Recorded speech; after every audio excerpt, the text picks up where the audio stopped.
কোরবানির পশু আমরা কিভাবে জবাই করব এবং কোরবানির পশু আমরা অনেকেই উট জবাই করি, অনেকে ছাগল জবাই করি, অনেকে দুম্বা জবাই করি।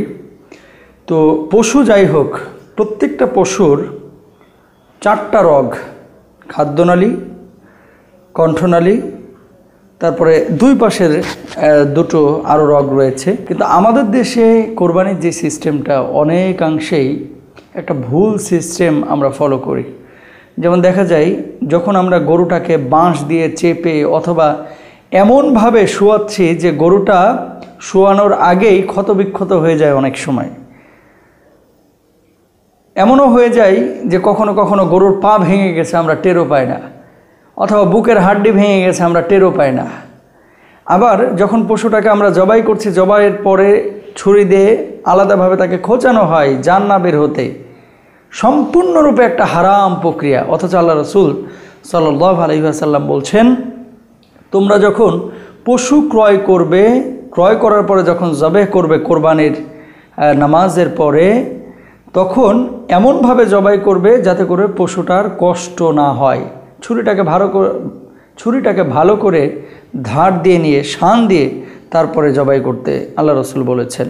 এবং জবাইয়ের ক্ষেত্রে আবার দেখা যায় গরুর অথবা ছাগলের, উটের, দুম্বার এখনও জানই বের হয় নাই, রুহ বের হয় নাই, তার আগেই চামড়া ছিলা শুরু করে দেয়। নাউজুবিল্লাহি মিন যালিক।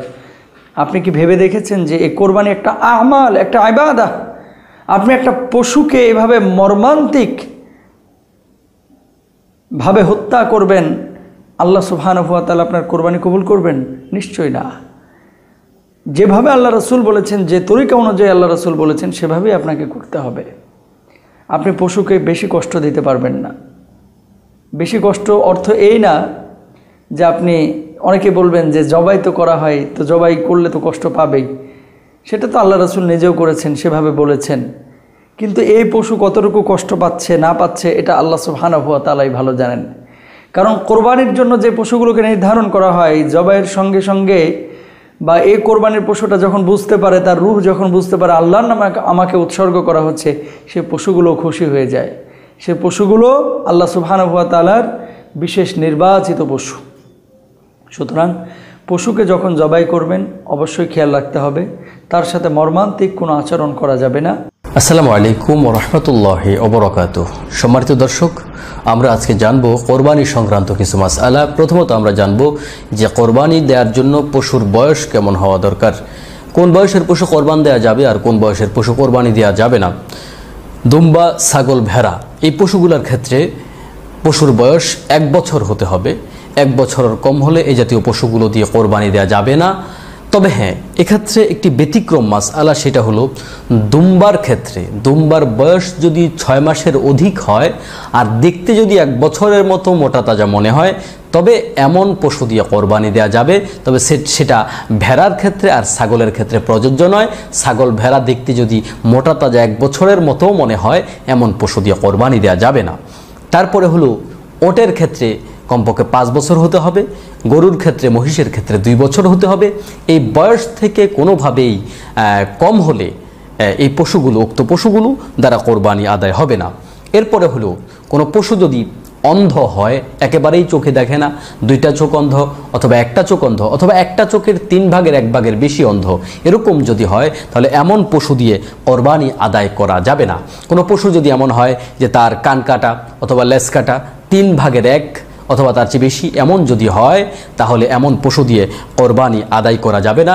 যে পশুটি পায়ের মধ্যে সমস্যা আছে, ল্যাংড়া, 3টা পা ভালো, একটি পাতে সমস্যা, যদি একাধিক পাতে সমস্যা হয় তাহলে তো অবশ্যই কোরবানি হবে না। কিন্তু যদি এমন হয় যে একটি পায়ে তার অসুবিধা আছে কিন্তু সে খড়িয়ে খড়িয়ে হাঁটতে পারে, তাহলে এমন পশু দিয়েও কোরবানি করা যাবে।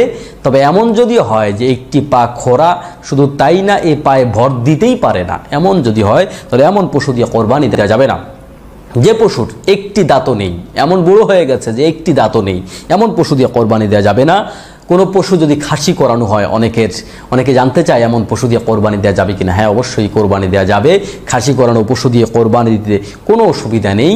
তারপরে হলো আমাদের সমাজে অনেকে দেখা যায় যে কোরবানির ভেতরে লাভ লস খুঁজতে গিয়ে এমনও দেখা যায় যে কোরবানির গোশত বেশি হয়ে গেলে কিছু গোশত বিক্রি করে দেয়, এমনটা করাই যাবে না। কোরবানির পশু বিক্রয় করলে কোরবানি হবে না। আপনি যত ইচ্ছা খেতে পারেন, যদিও এখানে মোস্তাহাব বিষয় হলো যে আমরা আমাদের কোরবানির পশুর গোশতের কিছু অংশ নিজেরা খাবো, কিছু অংশ দান করব, আত্মীয় স্বজনকে দান করব, আমরা গরিব মিসকিনকে দান করব। কিন্তু কোনো মানুষ যদি এমনটা করে, এটা হয়তো অনুচিত কাজ। যদি আমার পরিবারের সদস্য সংখ্যা বেশি, পশু ছোট, আমি গোটা গোশতটাই রেখে দেবো, কোরবানি আদায় হবে, অসুবিধা নেই। কিন্তু এখান থেকে যদি সামান্য পরিমাণও আপনি বিক্রয় করেন, তাহলে আপনার কোরবানি আদায় হবে না, আপনার কোরবানিটা হবে না। এরপরে হলো কোরবানির পশুর যে চামড়া, সেই চামড়া আমরা হয়তোবা সরাসরি দান করব, অথবা সেই চামড়ার বিকৃত মূল্য আমরা দান করব। মাহমুদ, আপনি জানতে চেয়েছেন কোরবানি কার নামে দিতে হয় হুজুর? দেখুন, কোরবানি তো হবে আল্লাহর নামে, মূলত বিসমিল্লাহি আল্লাহু আকবার, অর্থাৎ আল্লাহর নামে আমি কোরবানি দিচ্ছি, আল্লাহ সবচেয়ে বড়, এই কথা বলে আমরা কোরবানি দিব। তার মানে কোরবানির পশুটা জবে হবে আল্লাহর নামে। আমরা কিন্তু বলতে ভুল করি অনেক সময়, আমরা বলি যে অমুকের নামে, তমুকের নামে, এতজনের নামে, এই কথাটা বলার ভুল। আমাদের উদ্দেশ্য যদিও ঠিক থাকে এখানে, কিন্তু বলতে আমরা ভুল করে ফেলি। এটা বলা উচিত অমুকের পক্ষ থেকে কোরবানি, অমুকের তরফ থেকে, এতজনের তরফ থেকে কোরবানি, এই পশুটা এতজনের তরফ থেকে, এটা অমুকের তরফ থেকে, এইভাবে অমুকের নামে নয়। নাম তো আল্লাহ সুবহানাহু ওয়া তাআলার হবে, আল্লাহর নামে কোরবানি হবে।